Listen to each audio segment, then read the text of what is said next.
Hello, geometry students. Today we are stepping into the beginning of all these triangle congruency theorems that we're going to be talking about and using.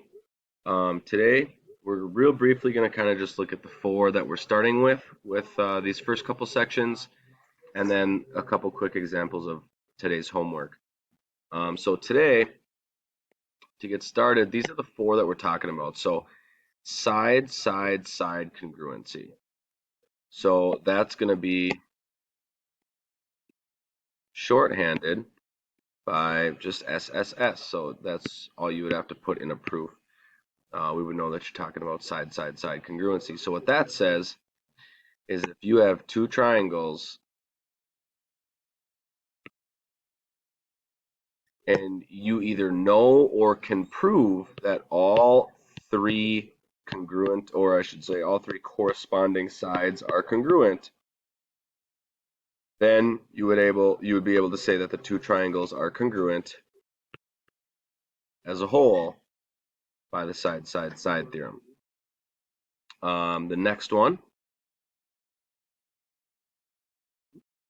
scoot down here, is the side angle side theorem. So very similar. The shorthand for this one is SAS, side angle side.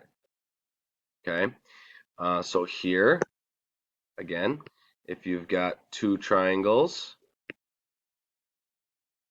these aren't perfect triangles, but if you've got two triangles and you either know or can prove that two pairs of corresponding sides and the angle in between them are congruent, then those two triangles are congruent. So with side angle side, you're looking at, again, it kind of goes in order of how it's being named. That's how each of these have their name, is how these congruencies are around the triangle. So you've got side, a pair of congruent sides, a pair of congruent angles, a pair of congruent sides. In that order, you get the side angle side theorem. Okay. Third one is going to be angle angle side. Again, shorthand for that, AAS. So you've got angle angle side. So again, let's see two triangles. And if you've got two pairs of corresponding angles that are congruent, and then a third piece of information would be that extra side. So notice here that you have two back-to-back angles congruent, angle, angle, and then a side coming up congruent. And if those two things are true, or three things are true, whether you know them or you can prove them, then you are able to say that the triangles then are congruent by the angle angle side theorem. And then lastly, of the four that we're starting with here, angle side angle. So you are going to end up with, again, a shorthand ASA, angle side angle, and this one ends up looking like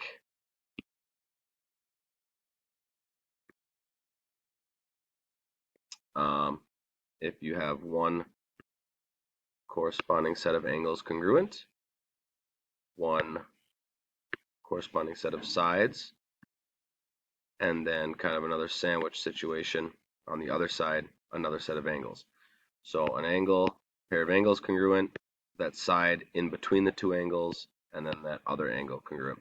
So if those three things are true in that order, then you also, once again, have congruent triangles. So those are the four that we're focusing on.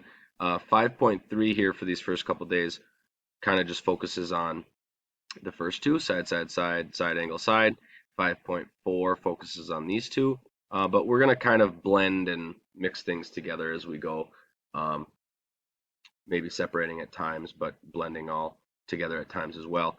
And part of that will show up in your first set of examples for your homework. You're going to see problems like this. So for each figure, determine by the markings.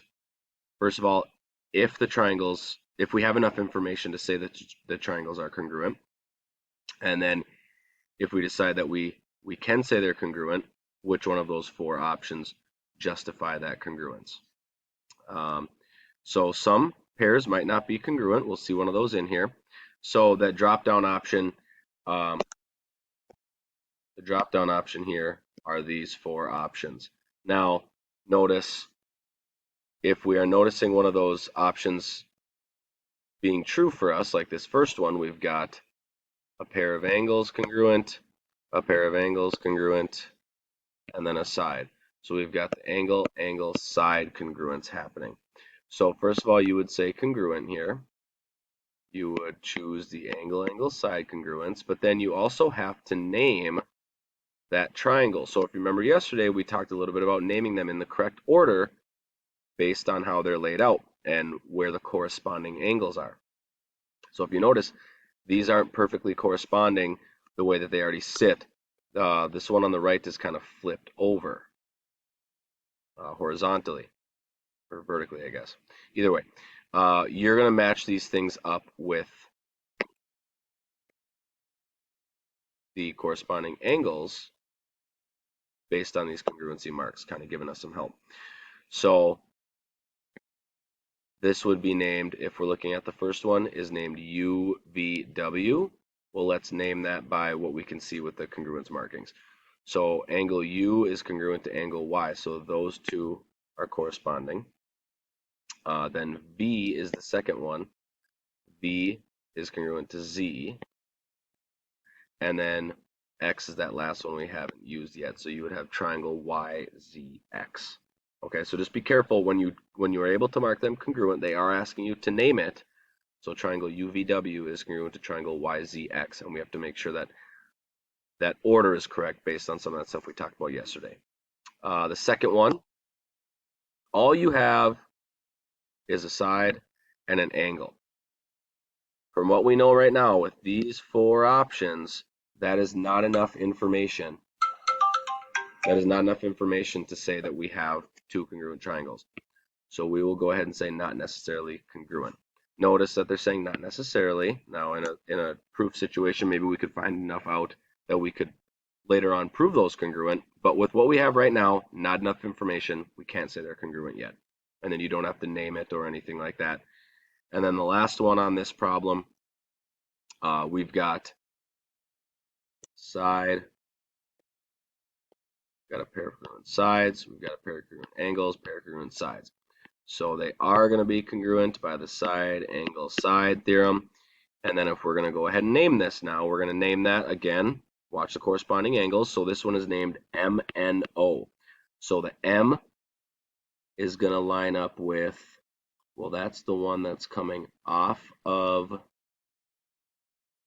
the first side. So the one coming off of the first side on the right looks to be Q. So that looks like it's going to be Q.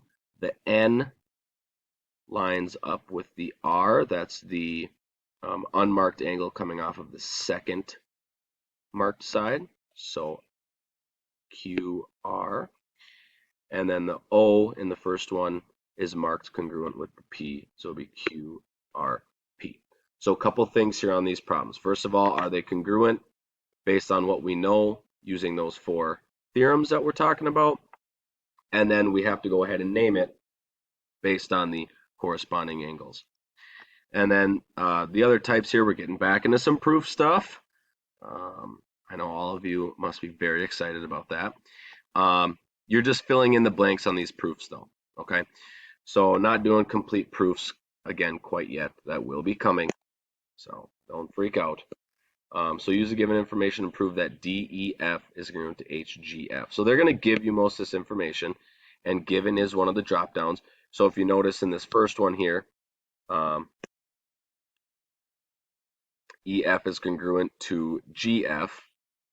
Well, they give you that information. So EF is congruent to GF. That's going to be given. And then DF is congruent to what? Okay, they're giving us that information. DF is congruent to HF. So you're just going to put HF in there under the line marking. So DF is congruent to HF. So we've got those couple markings. And then this is the one that you're going to have to kind of give a reason on based on what we know. DFE is congruent to HFG. Those are those two angles. Well, from what we know about the theorems, why would we be able to say that those two are congruent? They're vertical angles.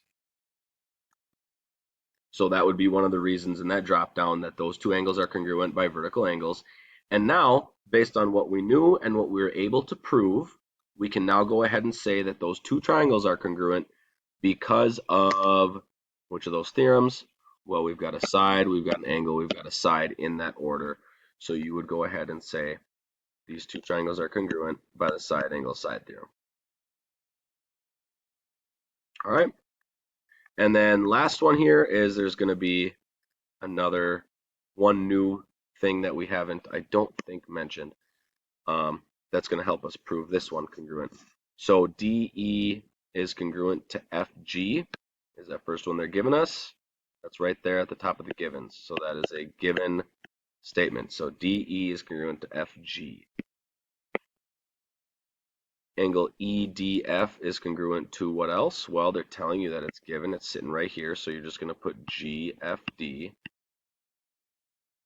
So EDF is congruent to GFD. And then we're one more piece away from being able to use one of those theorems. This one is the one that I don't think we've talked about. DF is congruent to DF. That one side, since it's in both triangles, you're going to see this a lot where you can say that it's congruent to itself, which sounds obvious, but it's a part of both triangles, so it's a very useful step in being able to state. And the reason for that is the reflexive property. So reflexive is going to be one of the options for you in that drop down. So once again, now we have a situation where we've got a set of sides, a set of angles, and then a set of sides in that order, and we can say that these two triangles are congruent by side, angle, side again. Okay, so that is us starting all of these triangle congruence theorems. Good luck with your homework today, and tomorrow we'll see more of this stuff and get into a little bit more proof-based stuff with it. Keep working hard, keep doing a great job. Have a good day.